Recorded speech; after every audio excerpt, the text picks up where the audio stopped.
Welcome back to Proxy, everybody, and today we're going to be diving into something very exciting, the Warhammer 40k balance update for October. So I actually expected that this would come tomorrow. It came a day early, which is a little bit of an early Christmas present because the Eldar have ascended, everybody. We have gotten several key buffs to our units across the entire army, and I have to say, I was surprised. I was actually surprised that they put the time and the effort into buffing several of the Eldar units in our index. So we are going to dive into it, but I do want to actually give a little bit of praise, dare I say, to GW in locating and fixing, quote unquote fixing, we'll see, some of the issues that were present in competitive play when it came to Pariah Nexus and the top factions in the game. And they actually do come out and straight up say it. And I honestly was surprised because a lot of the times GW is not good at recognizing the problems from the specific factions that are doing well. And I think they actually surprisingly did a good job at it this time around. So we're going to read a little bit of this, and then we're going to dive into the index, and there's also been some fixes to several units across the game that I also want to talk about as well. So, they talk about what they're fixing. They are trying to fix the strongest units from the following factions that are pretty much well above 50% win rate.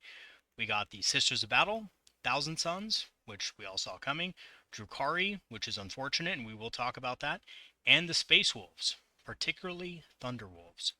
And this was also a long time coming as well, although I don't think it solves the full issue of the Thunderwolf problem. They're saying also that Orcs and Gene Stealers are getting some adjustments, which is good. And I just think Orcs and Gene Stealers, maybe not so much Gene Stealers, but with Orcs, it was definitely an over nerf when they came out.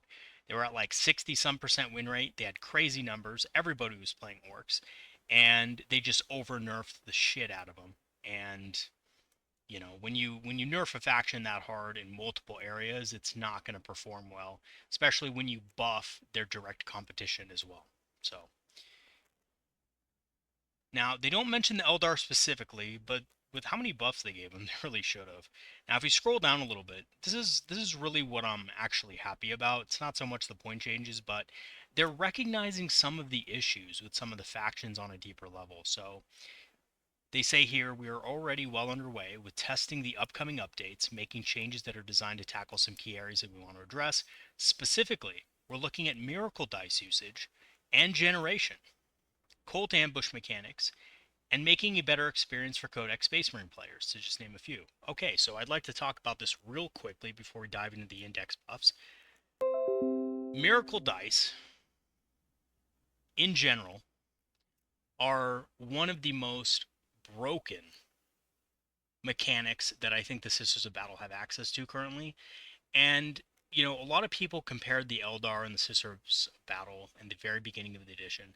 And obviously, right, as we all know, the Eldar were absolutely broken at launch. So it wasn't a good comparison. But they've never really changed Miracle Dice. They've never nerfed it really. If anything, they've improved the usage by buffing the units, making Sisters, have a bigger army in general and stuff like that. And their codex fixed a lot of the problems that their index was lacking. So Sisters of Battle have just been dominating. And I think one of the big reasons for this is Miracle Dice. And if you look at Miracle Dice and compare it with something like Fate Dice, Fate Dice, you only get 6 of them. You can only use one per phase. There are very few ways to generate Fate Dice within the Eldar Index. There are ways, of course, through Guardian Defenders and stuff like that, but there's not that many ways of doing it. Whereas the Sisters of Battle have so many different ways of generating the dice. They can use up to 2 Fate Dice per unit per phase, and it can get really ridiculous. It can get to the point where a Sisters of Battle unit can just stop all the damage, heavy damage, from going through to it, right? Or, a vehicle, for example, can take on 2 Bright Lances and fate both of them. And it's just a little bit crazy. So Luckily, I haven't had the misfortune of playing Sisters of Battle lately. Played them at the very beginning of the edition when the Eldar were Ascendant and the Sisters of Battle weren't so great. And that's about it. So, for all you guys out there who fight Sisters on a daily basis or, weekly basis, whatever, I feel for you. They're they're really strong. And I've never fought against Genestealer Cult ever in my entire life, so I don't know much about, how they run, but they've been having some problems, I guess, too, with the Cult ambush and stuff like that. Pretty hard balance, pretty hard mechanic to balance, I think, when you have something like that. I think they should honestly just make something a little bit different for them so that it's a little bit easier to balance out, but anyway. So that's what I wanted to address. GW is actually looking at some of the deeper issues with some of these factions, and I hope when we get our codex, the GW will also put the same care and time into looking at some of the deeper issues with our current index and how to improve on those issues to, create a more balanced experience for both Eldar players and our opponents. Okay, so let's dive in to the index. Oh, wrong thing. Right, so here's the buffs. First of all, no nerfs, so good news there. First buffs, and I'm really happy to see this. I was really hoping for this. Corsair Void Reavers and Void Scarred down 10 points a unit, which is massive. Okay, now there's massive for a couple reasons. First of all, Corsair Void Scarred and Void Reavers both have Scout. That means if they hop in a Wave Serpent, which, by the way, also got buffed, Wave Serpent's down 10 points. That means they can Scout at a very decent cost. Before, it was just simply too expensive. You throw a 70-point unit into a 120-point vehicle, and you're sitting at 190, and it was just too expensive to consider, really, when you consider how many other things you could have taken. Now, you can actually put a cheap unit of battle line in your army. They can scout out the board.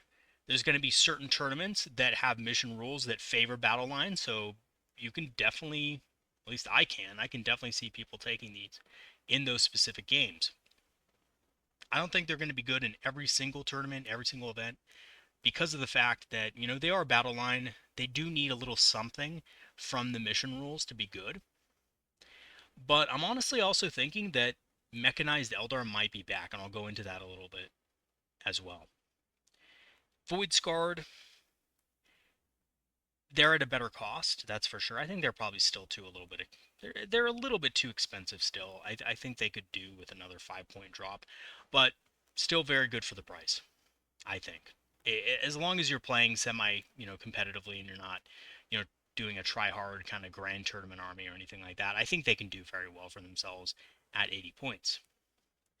Shining Spears, a unit that I've also said time and time again, need to be 90 points. I've said it so many times. And I've said at 90 points, Shining Spears are actually pretty good. And I swear to God, I swear to Isha, I can see people maybe running a unit of these, a unit of 3. I don't think a unit of 6 is ever going to be good, but a unit of 3, I think competes very well for heavy shock, quote unquote, cavalry, right? Mounted unit. I think they're pretty good at 90 points. They have decent shooting if you can get them within range, and they, should probably be one of those units that rapid ingresses onto the battlefield. They can get into range fairly easily. They have, again, like I said, good shooting, and they have good combat against Marine equivalents. So, especially when you consider that all of the Marine equivalents that have been kind of meta have also gotten nerfs, which we'll look at in a second. But, intercessors, jump intercessors, nerfs. Vanguard veterans, nerfs. Death Company, nerfs. We've already talked about Thunderwolf Cavalry, nerfs, although they're not really, Marine equivalents, but still. Right? Shining Spears are looking very good. Okay. Some people might disagree with that, and that's fine, but I think for 90 points, they're a little more enticing, let's just put it that way. The Falcon also got a 10-point decrease, something I didn't see coming. The Falcon was already good. It was already one of the workhorses of our faction. Was it used in every competitive Eldari list within the past month? No. And it was actually, I think, used very few times relatively, but honestly, the Falcon being cheaper is just an all-around win. I use it a lot. I use it in triple Falcon lists. I think Falcons are great. There was nothing wrong with them before. I think at 130 points they're even more enticing. Kind of makes up for the Fire Dragon nerf earlier on in the year. This is another thing I didn't see coming. Fire Prisms coming down to 170. They haven't been used in competitive play all that much, but I'm going to tell you something. I think they're underrated. I think Fire Prisms are very strong. And again, I think with all the nerfs that we just saw, they're looking even better because there's a lot of things that did get brought down a peg. And Fire Prisms are looking cheaper. They're still, really good against tanks. They have decent anti-marine. And they're one of the few Eldar options that can, be run in, twos and threes and still get the maximum amount of effectiveness out of things like Fire and Fade. So Fire Prisms, great. They lock down board lanes really easily, and they prevent your opponent from making a lot of the, more bold decisions that they would normally be able to make.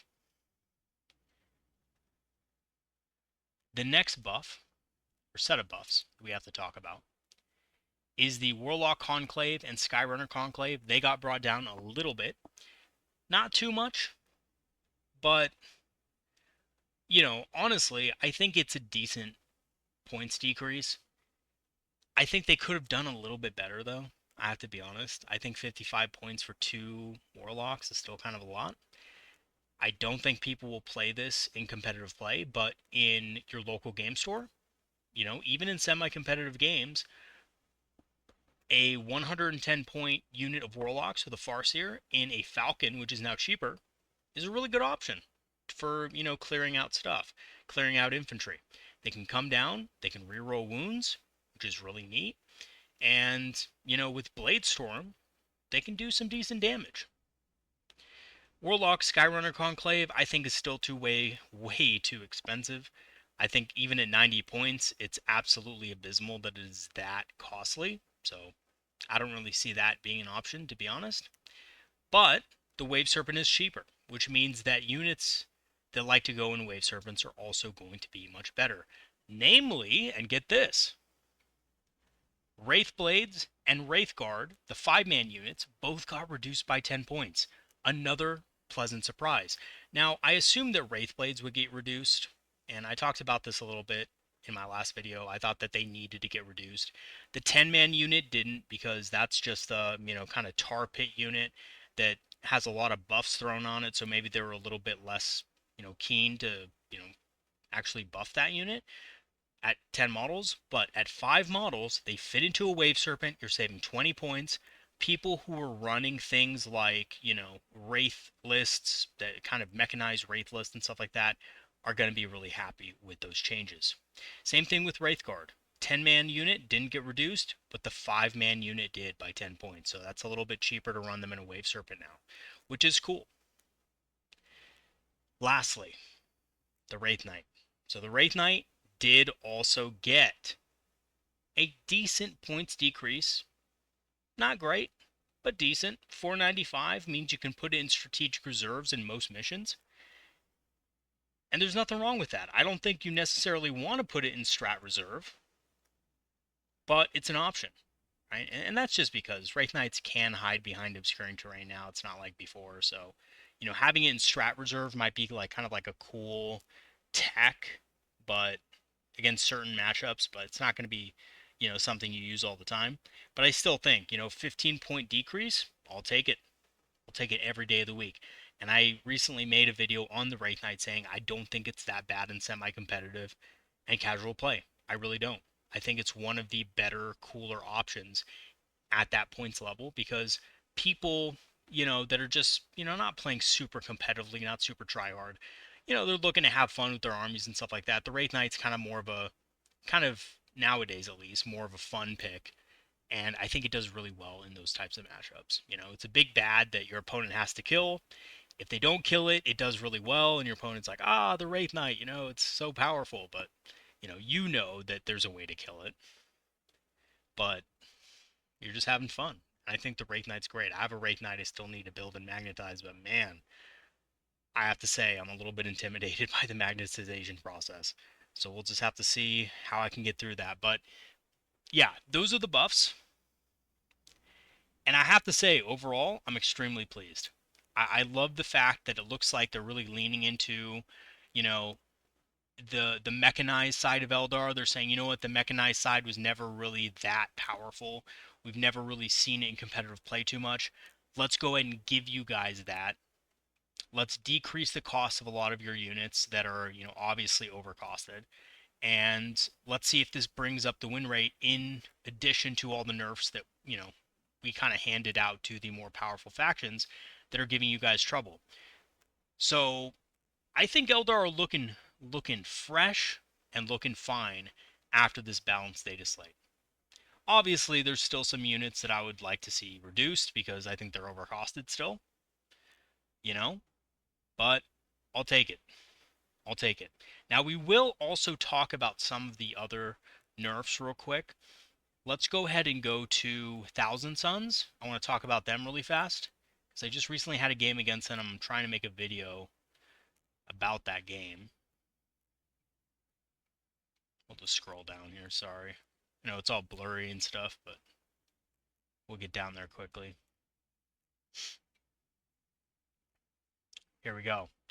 All red. There's only one buff on the whole thing, and that's only to 10-man Rubric Marines because they don't have the Sorcerer. So you guys might be looking at this and saying, well, I don't think that the points increases necessarily mean that the faction's going to suck now. And I would agree with you. Basically, everything got increased by about 5 to 10 points. So, for example, the Exalted Sorcerer on Disc of Tzeentch was 105. Now it's 115. Exalted Sorcerer was 100. Now it's 110. Ahriman was 130 on foot, 140 on the disc, and now he's more expensive. He might have been actually cheaper, but correct me if I'm wrong. I think he got increased by 10 points as well. Infernal Master got increased by 10. Magnus the Red, I think, increased by 20 or 30 points.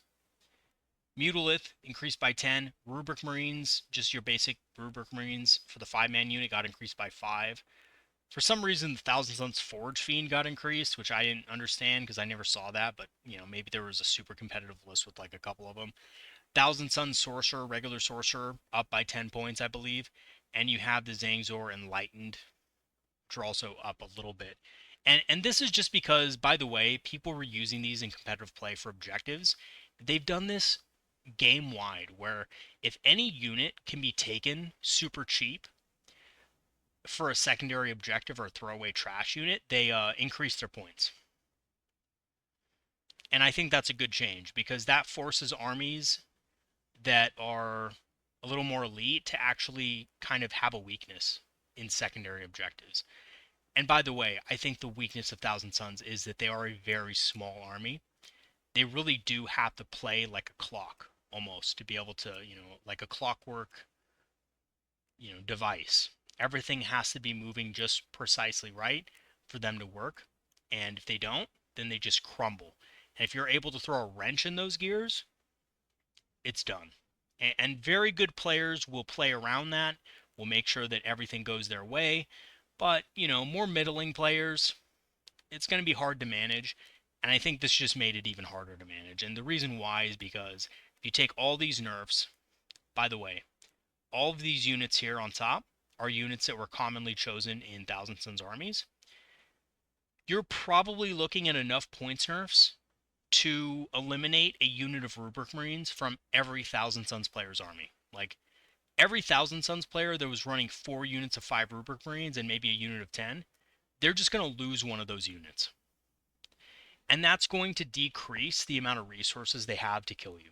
I think that's a good thing. I think really competitive players will still do good with Thousand Suns. They're still going to win events. They're just not going to be so oppressive that they have more tools than you and at the same time have more damage than you. Now, I still think that one of the main problems with this army is the Cabal point system. I think it's way too powerful. But there's been several nerfs to it. There's been several fixes, and now they're limiting the ability of models that have Cabal points to be spammed. You know, because all of these models here, Exalted Sorcerer on disc, you know, they all give 3 Cabal points, or, you know, Infernal Master gives 2, Magnus Red gives 4. All of these give points, and I think they're trying to reduce the amount of points that Thousand Suns players get, which is good. Tyranid's got some buffs and nerfs. Tau got some buffs and nerfs. Space Wolves, a lot of things got buffs, but then like they got nerfs to like all the competitive stuff. Bjorn the Fell-Handed, who's just a freaking beast, monster. You have Thunderwolf Cav, they got nerfed. I think they got brought up by 20 points per 3. Logan Grimnar, again, one of those really OP Thunderwolf guys on his like little chariot thing. He's up. Oh, you know what? No. Just on foot, I guess. Look here. The Storm Rider version is the same cost, so yeah, I was wrong. It looks like just Logan, regular old Logan, is just brought up. So yeah, I guess people were taking the guy on foot, not the. Or I don't know. You tell me in the comments. I haven't fought Space Wolves in forever. I think Logan Grimnar is on foot normally, but is he on a Thunderwolf Thunderwolf model normally? Let me know in the comment section. But yeah, I do have one thing to say about this. I actually think the Thunderwolf Cab themselves aren't really the issue. It's the amount of characters you can attach to a unit. Like, you can give them the Wolfguard Battle Leader, and then on top of that, you can give them the... Where is it? Wolfguard Battle Leader on Thunderwolf, and then you can give them... The Wolf Lord, here it is. The Wolf Lord on Thunderwolf as well. So, you know, 2 characters a unit plus 6 Thunderwolves. It's a little insane. It gets a little, you know, hard to deal with. But yeah, I think in general, they hit all the things that need to be hit. And they did so precisely. They didn't just kind of sweep through the entire index and nerf everything, you know? Now, the other thing I wanted to talk about, obviously, is the Drukhari. Poor Dark Eldar. Archon up 10 points a model. Beastmaster up 10 points a model. Court of the Archon up 10 points. Drazar up 10 points again. Which, you know, I don't think makes a whole lot of sense considering it wasn't taking a whole lot. Hellions are down. Again.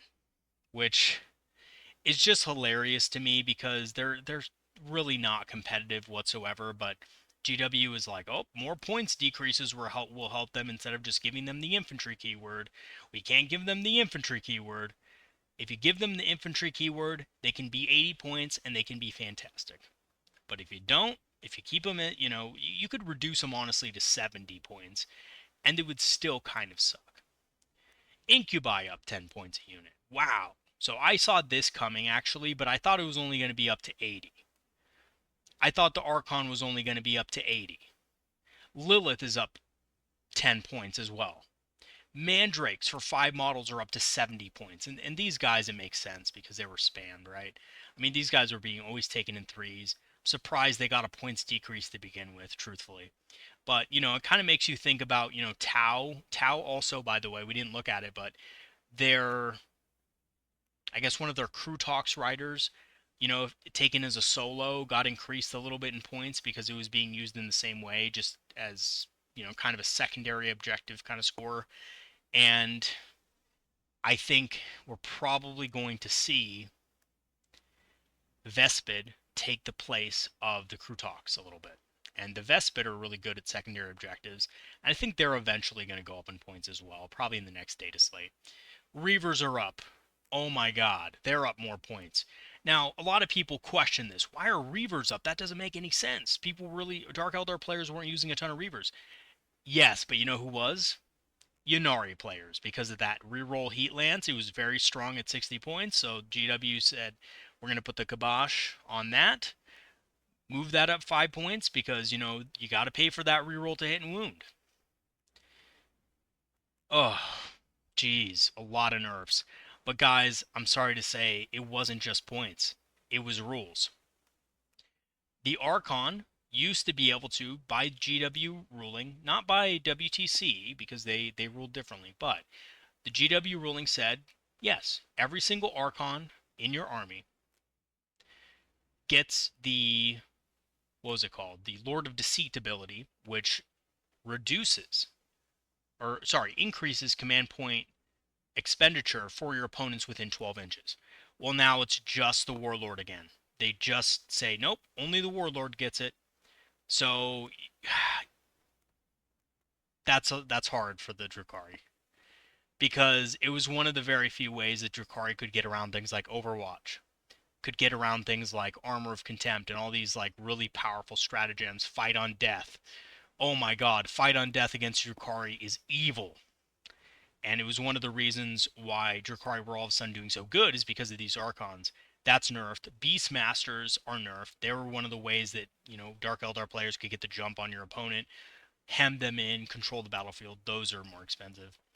So, I don't think this kills the army, but I certainly think their win rate's going to go down. And I mean, unless you're a savant like Skari or something like that, I think you're going to have a harder time winning with the Drukhari.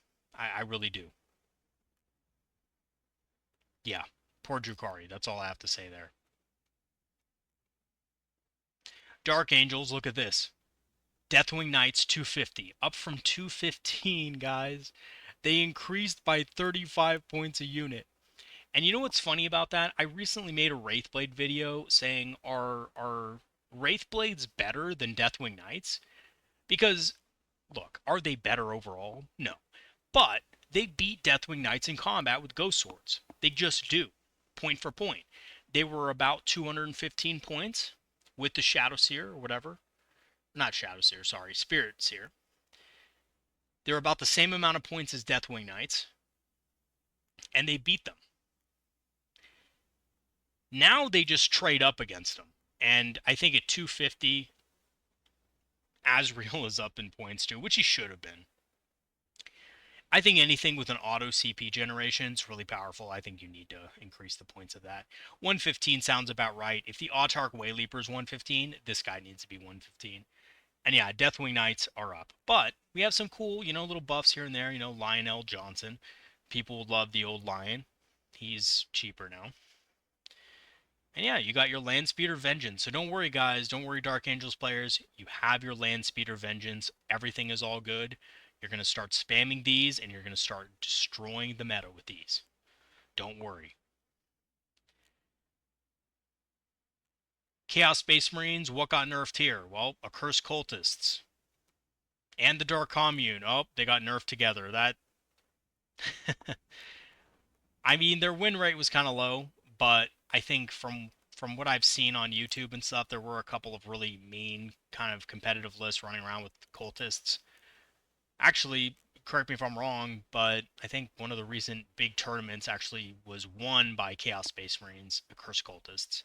So people obviously didn't like that. But check this out. Only the big unit got nerfed by 15 points, and I think Dark Commune went up by 10 points. I could be a little bit off there, but yeah. They got nerfed, but a lot of buffs. Legionaries, buffed. Obliterators, buffed. They needed it too. My god, they were too expensive. Raptors for 10, buffed. Possessed. Well, they sucked, but they're buffed. Sorcerer and Terminator armor. Buffed. So yeah, a lot of things that sucked got buffed as well. Predator Annihilator, nice. 130 now. Havoc's buffed. Yeah, so a lot of things buffed. Warp Talons, after the heavy nerf, they got slightly buffed. They got like a 5-point decrease for 5 models. That's cool. That's awesome. Yeah, so in general, I'm pretty happy with a lot of these things. Chaos Demons get anything? Beasts of Nurgle got buffed, which... Actually recently had a conversation with somebody on the Discord about how Beasts of Nurgle are like hidden OP. Yeah. I I think they're going to start being taken again, honestly, because they're really good. Shalaxi got buffed. She's now 425 instead of whatever 400 whatever she was. Renmaster on Blood Throne. Interesting. Okay. Yeah, I think that was like taken in every list or something like that. Blood Angels, of course, right? Bunch of nerfs. Blood Angels Captain, nerf. Death Company with jump packs, up. Actually, by a substantial amount. I think they were 120 points before, and now they're 130. That's a nerf. Um, they might have even been 110, if I'm not mistaken. Lamarties, nerfed. Sanguinary Guard buff, though. So they buffed the new Sanguinary Guard because their codex is coming out. Death Company Marines, the ones with bolters, they got buffed. Death Company Dreadnought buffed. Yeah, so they got a few buffs too, so it's not like that big of a deal. A lot of nerfs for their enhancements though. Black Templars, big Crusader units, the 100-man Black Templar lists, they're nerfed. It's almost like GW saw all the super cheesy competitive lists people were just spamming, and they just took the main thing that made that list really OP and they nerfed it. It's almost like they nerfed the exact thing that was causing the issue. Pretty good. Pretty good. Pretty good eye there. All right, so Imperial Guard got a few nerfs, got a few buffs. Scout Sentinels are cheaper. Cool. Bulgrins are more expensive. We saw that coming. They were really good. Tank Commanders are more expensive. Why? I don't know. Did they get some sort of buff I didn't know about? I don't think they should have been more. That's ridiculous. 225? I know they can give a tank order out, but geez, I mean, like, if you compare it to just a regular Lehman Russ Demolisher, well, I guess the Demolisher is probably a bad comparison. Yeah, 25 more points for an order. I don't know, I guess. Ogren Squad, 60 points for 3, 120 for 6. That's a buff. Field Ordnance Batteries, for some reason, got a buff. I don't know why. Heavy weapons got a buff. Again, I don't know why. They were already very cheap as it is. Cheap indirect fire. Probably a mistake. Giving guard access to really cheap indirect fire again for 50 points. For 50 points, they get 3 mortars that can just kind of rain on you all game long. I don't think that's a good idea. Field Ordnance, I kind of understand because no one was taking that and they sucked and everyone hated it, but I mean, still. I don't know. And of course, we're back to the Aeldari. So, yeah, really good buffs for the Aeldari. And there is something cool that you guys will also like. There's a couple of things here. There is one nerf that I'll talk about, but the Autarch, the regular Autarch on foot, got fixed, guys. For the first time in all, it took them over a year. It took GW over a year, but they finally fixed it. Once per battle round, one unit from your army with this ability, which includes himself, by the way, if he's just solo, can use it when its unit is targeted. And by the way, it counts as part of its own unit. Is targeted with a stratagem. If it does, reduce the CP cost of that stratagem by 1. That's fantastic. So, not only does that mean free heroic intervention for this dude, potentially, it also means free grenades. If you're with a unit of Storm Guardians, it means a free lightning fast reactions. It means a free go to ground if you need it. It is fantastic. You know what it also means? It means a free matchless agility, a free automatic 6-inch advance. Absolutely fantastic. Now, let's talk brass tacks here, though. You have to understand, is it worth it putting it in a Storm Guardian unit in a highly competitive game? I don't know, right? 170 points or 175 points versus 100 points to get a free stratagem on the unit, it's probably then going to die. That's something you have to measure up. I don't know. But I think it's cool either way. I think it's awesome either way. I don't care if it's not super competitive. It's an awesome thing, and it's also a cool way to kind of introduce a new way of using an Autarch. I think this guy's a great budget option now, even if he's by himself. Because get this, the reason why the Autarch Wayleaper has been so good is because of the Lone Op ability, right? But also because Autarch Wayleapers have the ability to move into positions they can have a grenade thrown. They're very fast. They have that 6-inch leadership bubble, which is kind of useful sometimes. But mostly it's because of the lone op and the Phoenix Gem and all that, right? Well, now you can just save 75 points. You can get a whole nother unit of you can get another Viper for that cost. And you can have a model that is just slower, but essentially does all the same stuff with the stratagems. Gets a free stratagem every single turn that it can use on himself. Free heroic intervention, which by the way, it will cost command points with the Autarch Wayleaper. It's free on this guy. Grenades for free. It's an awesome ability. I have to say, it's very cool. So I actually do really like this. And hey, you could even use it with like Guardian Defenders and stuff like that. I mean, I don't think it's great with Guardian Defenders, but you know, lightning fast reactions when your opponent is about to like destroy them on your home objective and you barely survive with more OC than your opponent. That's awesome, right? Or let's see something else. You could have Bladestorm. Free Bladestorm, guys, on your Guardians. I mean, it's not great, it's not fantastic, but it's cool. It's a cool thing. I think it gives more play to Guardian units. I really like Guardians. I think they're good as is, but it definitely gives them a little more power with the Autarch. So I think that's a really cool change, and thank goodness they actually fixed that finally. That's awesome. I really love that. Now, the Incarn, though, and I don't have it up, so I can't show you it right now, but the Incarn, they did change the ability again.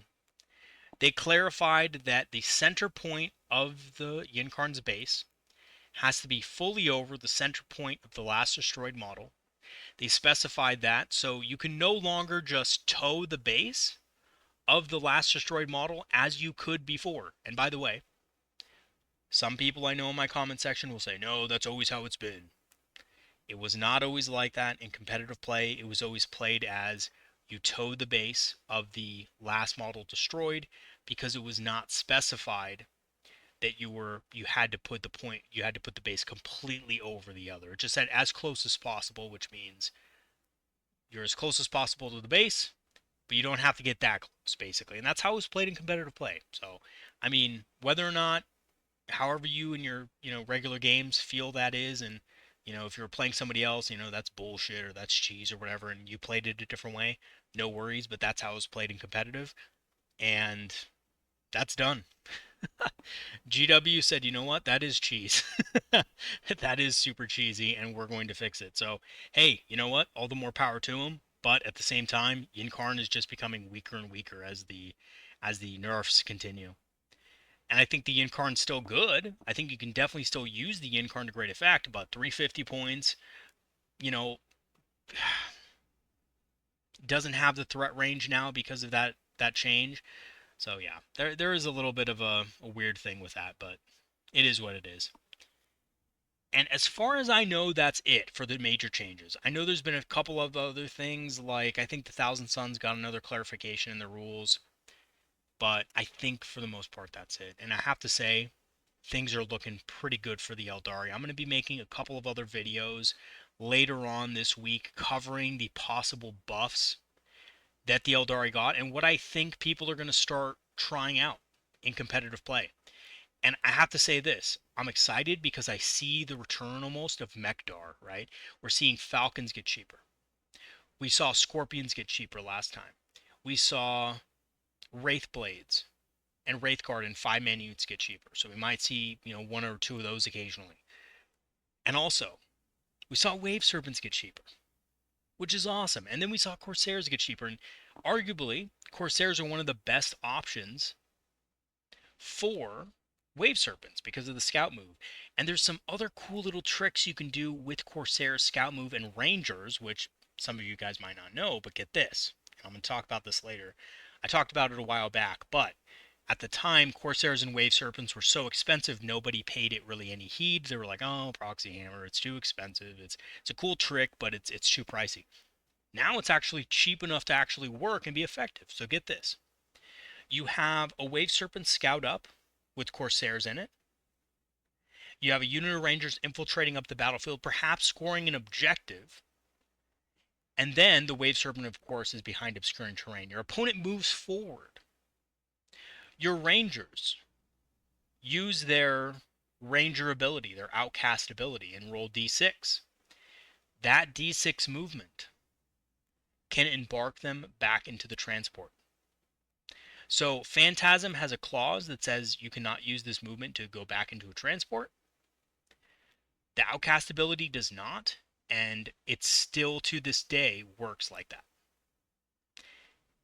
Unless I'm wrong and they changed it in this current balance data slate, but I don't think so. Let me know if they change it in this balance data slate, and I'll take it back. Obviously, I'll have to rethink that. But it's a really cool idea, right? Scouting a Wave Serpent forward with Corsairs and then using Rangers to just hop back in. Kind of cool. I don't know. That's pretty awesome. At least to me, anyway. Alright guys, that's going to be it for today's video. Thanks for watching. Thanks for putting up with my excitement about the Aeldari. I think the Aeldari are probably going to skyrocket in win rate. And I mostly say that because of all the nerfs. But the buffs do help. Let's get that straight. Especially with fire prisms, a lot of people I think are going to start running prisms again. People are going to start kind of thinking about different ways of running Eldar besides just running a bunch of bricks of, Avatar of Cain, or Wraith brick, and Yvrain brick, and all these bricks. Enough bricks to build a brick shithouse, if you know what I mean. And basically, yeah, we're going to be kind of more mobile, more deadly, faster, more aggressive, more Bealtan. And that's how I really love the Bealtan playstyle, so I'm hoping that makes a return. Alright, everybody. Once again, I want to thank all my patrons and supporters who've supported the channel over the last 2 years. It has been pretty much almost 2 years now. I think actually tomorrow is the anniversary, if I'm not mistaken, 2 years. So I will be making a kind of a this year in history video kind of thing, reviewing a couple things here and there, and things I want to do with the channel, and maybe some feedback and constructive criticism and stuff like that. We'll cover all those things, and I'll give you guys some explanations and where we're going from here. Other than that, if you want to join the Discord, I will leave the link in the description for my Patreon, which will give you a free trial, and you'll automatically be able to join the Discord just by clicking the link in the Patreon. Should be on a Patreon post. And it's totally free. You can obviously cancel the Patreon trial before the end date and you won't get charged. I just want people to join the Discord, enjoy the discussions that are happening in the Eldar Discord, and just join our, loving, superior elf family. So, yeah, give it a chance. It's a pretty cool Discord. I'm very active on there. We have a lot of active and really cool players, so definitely give it a chance if you love the Aeldari. As far as the, I guess, Amazon affiliate link that I have in the description, as well as the channel store page link in the description, it's 40% off right now for all channel apparel. And yeah, some cool apparel on there. Check it out. Some cool Eldar inspired stuff. And then, of course, we have the Amazon affiliate link. Now, I do want to say this. I'm going to have another video out, but Eldar Codex is coming out in 2025, early 2025, probably maybe February would be my guess. I hope February, but if not, maybe March. It's going to be somewhere around there. So that means the combat patrol is going to change. We have currently one of the better combat patrols for value. I'm telling you guys right now, the cost of Wind Riders after that combat patrol gets discontinued is going to skyrocket. Get some Wind Riders while you can, and you will get a discount on Amazon, and if you buy it through my affiliate link, I'll also get like a 1% little kickback. So, it helps the channel, and it helps you. Doesn't cost you anything extra. Get some Wind Riders, guys. And also Guardian Defenders, and Storm Guardians, and Wraithlord, and Farseer, which all of those things are good. And even if you don't need everything, you're still saving, and you can always sell that other kit to somebody else. And typically, in my experience, I've bought in so many combat patrols, it's ridiculous, Honestly, they're always valuable. So, yeah, definitely think about it. Alright, everybody, that's going to be it for today's video. Thanks for watching. Thousand Suns video, hopefully out tomorrow. And I'll see you guys next time. Have a good one, everybody. Peace out.